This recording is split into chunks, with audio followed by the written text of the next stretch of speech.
but no like Astrid.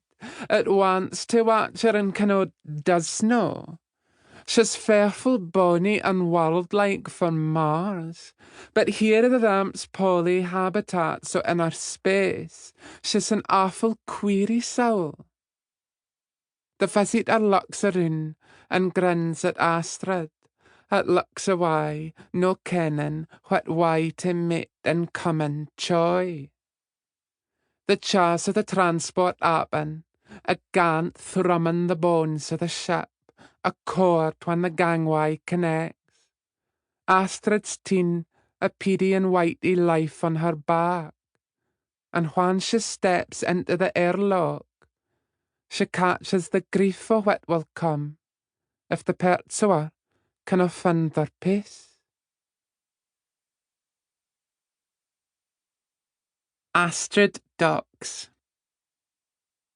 The chime of the tannoy is what brings her back, because it hasn't changed, and neither have the words summoning her to the airlock, her words, which she hasn't heard for 8 good long years.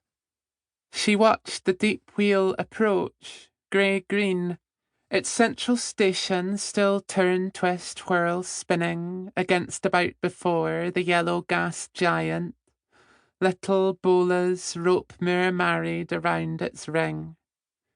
Pierheads, full active intimate with boats, with gleam point lights, and found the chasm cleft between outside and inside closing lax slowly.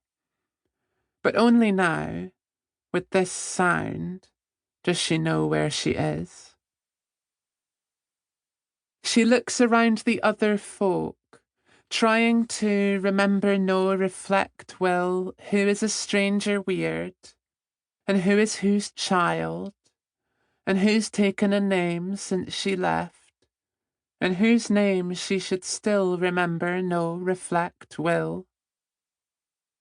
And Astrid looks at another person body, standing at the viewing screen, tall, pale, red hair rough, abundant, unkempt, in a Martian style, gaping foolish, mindless at the sight.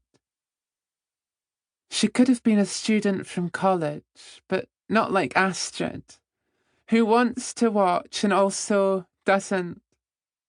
She's very fearfully fine, pretty, and healthy normal for Mars, but here in the rough, curt, bitter, plastic polymer habitats of inner space, she's a very awfully strange, queer soul person.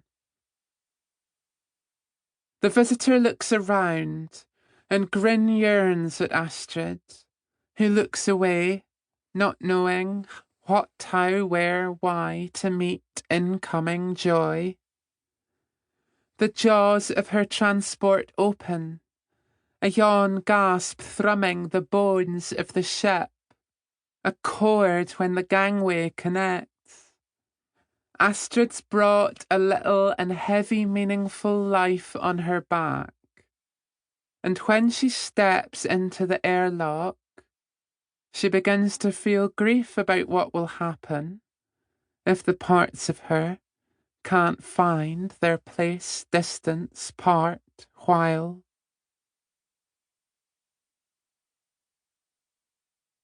Inga Leiter and Ivan Grauer watch Astrid come in. Inga is thinking what way to explain the station now. That scant the lighting, that scrimp the tides. Ivan is fashion at whether or no her vools will come home. Inga rubs her clippered head and thinks, Vardy is tent the harlot, Akery the trade, and only the Clarke is ever full for praying. Ivan burls a pod in his long fingers and watches the ship link into Meganwick's muckle dock. A cathedral of girders and stances opening into the half.